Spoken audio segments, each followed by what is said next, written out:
Who's this?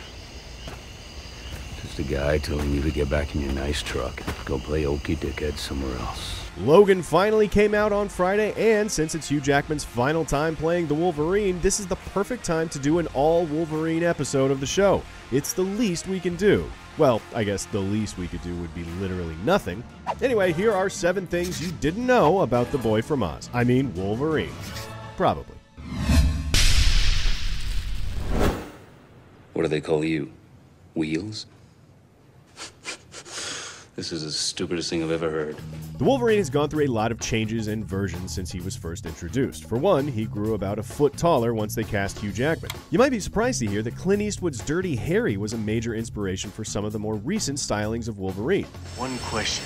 Do I feel lucky? Well, do you, punk? Most notably in 2013's The Wolverine, others have also cited Jack Nicholson as a model, but perhaps the deepest inspiration cut is in the comic. Marvel artist John Byrne was inspired by the Tim Dr. Hook McCracken character in the 1977 hockey comedy Slapshot, played by Paul D'Amato. They don't call me Dr. Hook for nothing. Dr. Hook is barely even in the movie, but, you know, no small parts, as they say. More importantly, Wolverine's resemblance to Dr. Hook then and now is undeniable. Obscure characters from Paul Newman's sports comedies aside, we wouldn't have any versions of Wolverine without the original. What most people don't know is there's a strong likelihood that the Wolverine actually began as fan art. In 1973, a fan magazine called Friends of Old Marvel, aka FOOM, which sounded only slightly less stupid than Friends of Old Marvel, had a contest for readers to create new characters. One guy who submitted was named Andy Olson. His The Wolverine character submission didn't win, but for starters, his frickin' character was called the Wolverine. Pretty strong evidence right out of the gate. He also illustrated his Wolverine receiving some kind of injection, having healing capabilities, what appears to be a metal skeleton, and finally, a costume that's very evocative of the old-school Wolverine getup. Yeah, the claws and beard may be missing, but still. It's hard to believe that Roy Thomas, Marvel's then editor-in-chief, never saw any of this before he tasked Len Wein with fleshing out the character to debut in The Incredible Hulk number 180 just 6 months later. And we all know what became of the Wolverine after that. What's it to you, bub? Meanwhile, all Andy Olson ever got was a reprint of his sketches in a fan magazine. Ugh, does anyone else feel dirty after that story? Let's get the hell out of this thing and move on. Considering the billions of dollars that Wolverine has helped to generate for Marvel, though definitely not for Andy Olson, as well as the character's overall popularity, it might be surprising to hear that Marvel almost got rid of the character shortly after he joined the X-Men in 1975. The Marvel executives felt that he just wasn't as exciting as the more established heroes, so they were going to give the Wolverine the heave-ho. After all, we never even got to hear Wolverine's origin story until the Origin miniseries in 2001, 27 years after he was first introduced. Needless to say, fans didn't have a whole lot to go on in the beginning in terms of emotional investment. What saved him? The intervention of John Byrne. He took it upon himself to revitalize the character, and his creativity played a huge role in the Wolverine becoming the massively popular superhero that he is today. See, Byrne's family immigrated to Canada from the UK when he was only 8. Canadian pride fueled his passion for keeping a fellow Canadian in the Marvel Universe. Come to think of it, it probably also fueled his love of hockey movies. Canadians love hockey. It's been pretty well covered that Hugh Jackman's 6'2" frame wasn't super consistent with the Wolverine's 5'3" height in the comics, but you may not have known that they did at least try to make Hugh Jackman appear shorter than he is. Part of that was just through creative camera angles, but another trick they used was having James Marsden wear elevator shoes. At 5'10", Marsden is already shorter than Hugh Jackman, but since Cyclops is supposed to be way taller than Wolverine, they needed platform boots to create the illusion of Hugh Jackman being the shorter guy. Nice effort, but it definitely didn't stop fanboys from bitching anyway. Welcome, Deadpool boy! Time to make the chimmy chongas.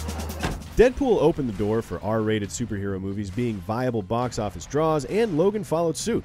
But that doesn't mean it was easy to get the go-ahead from the studio to make Logan an R-rated movie. In fact, Hugh Jackman took a pay cut just to make it happen. Once a movie is rated R, the profit ceiling gets lower, mostly thanks to uptight parents. Jackman took the hit so that the budget would allow them to include all the violence and F-bombs they wanted in Logan. And they definitely did. No. No. No. And hey, it's his last time playing the role, so good for him for putting his balls on the table in Logan to get that R rating. I mean, not literally. We never see Wolverine's balls in Logan. Spoiler alert, I Actually, I guess that doesn't really work if you say it after the spoiler. Moving on. Considering that Marvel makes all of the money and all of the land now, it's weird to think about them being a struggling company back in the 90s. And DC was too.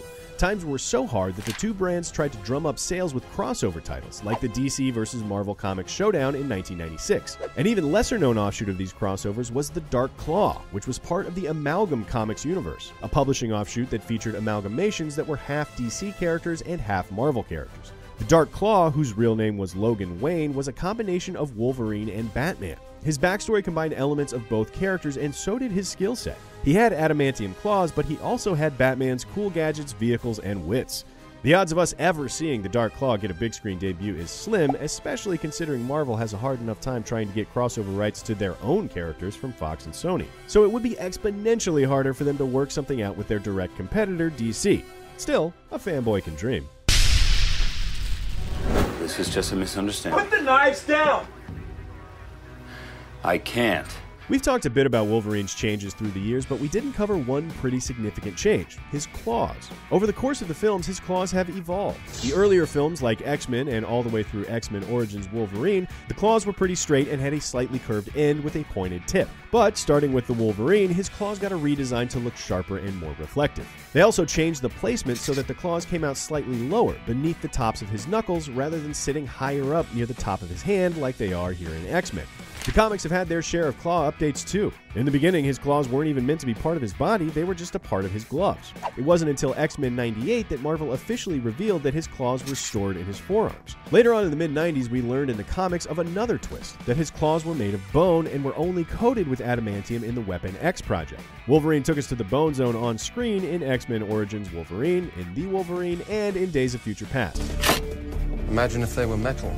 And by took us to the Bone Zone, of course, I mean we got to see his bone claws in action in those particular films. That's it for this one, but let us know if you saw Logan this weekend and what you thought of it. If you'd like us to do a part 2 with more Wolverine things, hit the thumbs up. And if you knew all the things from today's episode and just want to bitch about it in the comments, Go f yourself. thanks for watching, and subscribe to Cinefix for more true-ish things about movies and sometimes the Wolverine's Bone Zone right here on Things You Didn't Know.